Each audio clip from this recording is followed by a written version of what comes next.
मेरा नाम देविका है और ये मेरा रियल नेम नहीं है। इस पर्टिकुलर वीडियो के लिए हमने अपना ये नाम चेंज किया है। और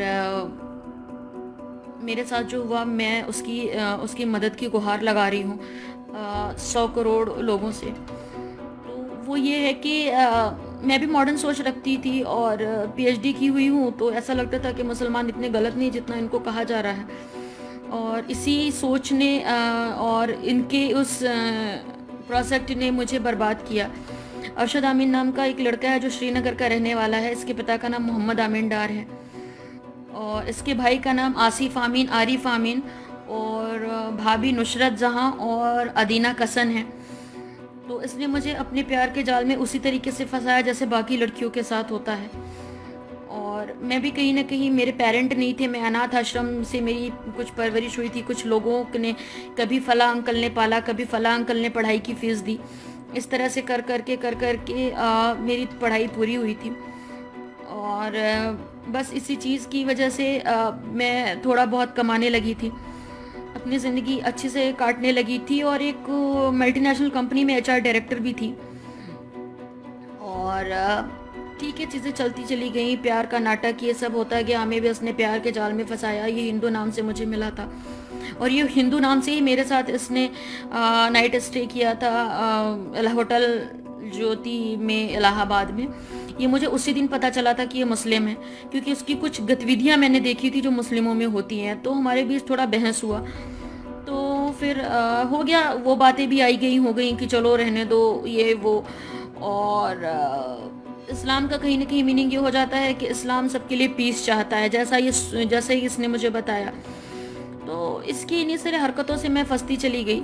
और पिछले 1 साल पहले इसने मेरे से शादी की थी, निकाह पढ़वाया अपने घर में बुला करके। इसकी बहन तबस्सुम के यहाँ, जिसको जीजी कहते हैं, ये एआईजी ऑफिस में जॉब करती थी और 2018 में अप्रैल में ही इन्होंने नौकरी छोड़ी है और इनका बिजनेस है कपड़ों का। और जिसने निकाह पढ़ा उसका नाम है जाडू साहब, बोलते हैं, टीआरसी कश्मीर श्रीनगर में रहता है। और इसने मुझे होटल एशियन पार्क में स्टे कराया। इसकी कज़न थी जिसका नाम सना था और इसका एक भाई है जिसका नाम, इसका कज़न भाई है जिसका नाम एहसान था। ये सब लोग इस केस में शामिल हैं। जो मेरे साथ हुआ वो कोई मनोस्थिति पहले से ही बनाई गई थी। ये प्री प्लान इनका प्रोग्राम था जिसमें मेरे को सेट किया गया इस एजेंडे में। और इसने निकाह किया और इसके बाद ही मुझे ये दिल्ली लेके आया। दिल्ली में इसने मेरा शादी का रजिस्ट्रेशन करवाया 3 कश्मीरी दोस्तों के साथ मिलके, स्पेशल हिंदू मैरिज एक्ट के थ्रू, जो 1 घंटे में ही मुझे सर्टिफिकेट दे दिया गया, 45 मिनट्स में सरिता मैडम ने दिया। और जो एडवोकेट हैं, एडवोकेट भवनेश। और ठीक है, उसके बाद ये मुझे वहाँ पे ले गया इथोपिया में, एडिस अबाबा। वहाँ पर इसने ले जा कर के मेरा रेप करवाया 2 लोगों से जो भारतीय मूल के रहने वाले नहीं थे। इसके बाद ये जिस घर में रहता था वहाँ लेके गया। वहाँ पर अनजान लोगों का आना जाना था। मैं मानसिक रूप से बहुत प्रताड़ित हो रही थी और बस चल ही रहा था ये। और एक दिन मुझे बाहर निकली मैं, ये अपने कॉलेज यूनिवर्सिटी गया हुआ था, तो मैं वहाँ पे बाहर निकली कुछ सामान लेने के लिए। कोयला, वहाँ पे मूलतः लोग बेसिकली कोयले में खाना बनाते हैं। वो काफ़ी ट्राइबल और रिमोट एरिया था। तो मुझे वहाँ पर पता चलता है कि मुझे तो बेचा जा रहा है 3.5 लाख बेर में। जिस दिन मुझे बेचा गया, मैंने उससे दिन आकर इससे सारी बात कही। इसने कहा गलत है, ये वो है। इसने अपने एक्सक्यूज़ दिया। तो मैंने इससे सवाल किया कि मेरा पासपोर्ट को तुम क्यों नहीं एक्सटेंड करा रहे हो, मेरे वीज़ा को, क्योंकि मेरा वीज़ा तो ख़त्म हो चुका है। इसने मुझे धक्के मार के निकाला, पासपोर्ट फेंका, टिकट नहीं दी। एक इंडियन थे, उन्होंने मेरी मदद की आर्थिक रूप से, पैसे दिए और उन्होंने मुझे बताया कि आप ये पैसे लो और आप यहाँ से निकलो, पहले तो आप इंडिया पहुँचो सेफ़। तो मैं सेफली इंडिया आती हूँ और टिकट दोस्तों से मैं किसी तरह अपने टिकट करती हूँ। मेरा फ़ोन भी ये रख लिया होता है, मेरे पास कोई फ़ोन, कोई कांटेक्ट नहीं होता कि मैं किसी से और कांटेक्ट कर सकूँ। मैंने एसटीडी पीसीओ से और साइबर कैफ़े में मैंने मेल वेल यूज करके मैंने लोगों को बताया कि मेरे साथ क्या हुआ।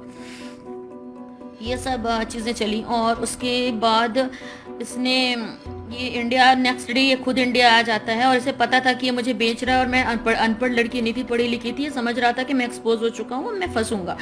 तो इसने तत्काल अपने घर पे बुला करके मुझे लात मार के कुछ ब्लैंक पेपरों पे साइन करवाया और इसने वो शादी कैंसिल करवा दी जो स्पेशल हिंदू मैरिज एक्ट के थ्रू हुई थी नंद नगरी सहादरा स्टेडियम में। तो मुझे ये समझ में नहीं आया कि ऐसा क्यों हो गया, मेरे जाने से शादी रजिस्टर होगी तो मेरे जाने से ही मेरी शादी कैंसिल होना चाहिए, लेकिन पता नहीं वो क्यों कैंसिल होगी, मुझे इसके बारे में कोई जानकारी नहीं है और इसने ही कैंसिल कराई और ये मेरी मर्जी नहीं है, नहीं थी। फिर ये सब चीज़ें चलती रहीं और इसने यही किया। और इसमें मैंने जितने लोगों का नाम लिया ये सारे लोग हैं। इसमें एक बहुत बड़ी कंपनी का हाथ है जिसका जेफ्रॉन मिनरल वाटर, ये वहाँ की मिनरल वाटर बनाने की एक फैक्ट्री है, ये कंपनी है जो खुनमू में है। वो कश्मीर में एक एरिया पड़ता है खुनमू, श्रीनगर में खुनमू में है। तो वहाँ का एक जो फाउंडर है, वो जो बिजनेसमैन है जिसकी कंपनी है, वो भी इसमें इन्वॉल्व है। और इन सब लोगों ने मुझे बेचने की कोशिश की, तो मैं तो जैसे तैसे जिंदा लौट आई, लोग इसी पर खुश हैं। लेकिन ये मेरे लिए इतना आसान नहीं है कि मैं ये सब बर्दाश्त कर पाऊँ, क्योंकि एक अनाथ लड़की हूँ, मैंने बहुत बड़ा स्टेप मेरे साथ हो गया, लिया मैंने।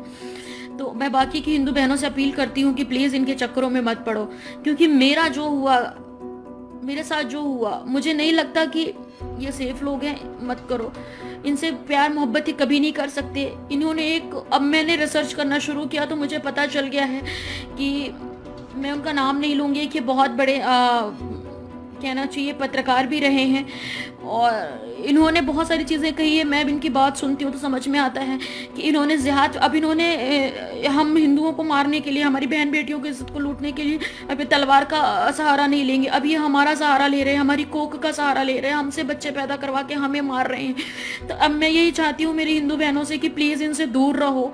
और महाराष्ट्र में जो 50 लड़कियों ने शादी के लिए एप्लीकेशन दी है और जिनको डेट आई है, मैं उनसे भी रिक्वेस्ट करती हूँ कि मेरी आवाज़ अगर वो पहुँचे कि मेरी बहनों उनसे दूर रहो। मेरा तो कोई नहीं था, तो शायद कहीं ना कहीं इस गलती की वजह से मैं इसके जाल में फंस गई। पर तुम्हारे पास तो माता पिता सब होंगे, अगर नहीं है तो किसी इतने सारे ऑर्गेनाइजेशंस अभी हैं जो सामने आ रहे हैं, तो आप उनसे मदद लीजिए, लेकिन इनके चक्कर में मत पड़िए, जिंदगी ये नर्क बना देंगे।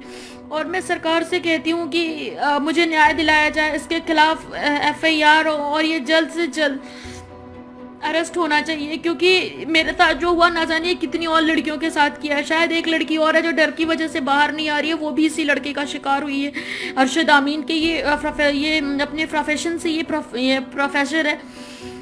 और बस मैं यही कहना चाहती हूँ अपने सरकार से कि मेरी मदद की जाए। मेरे साथ जो हुआ उसके लिए मुझे इंसाफ चाहिए।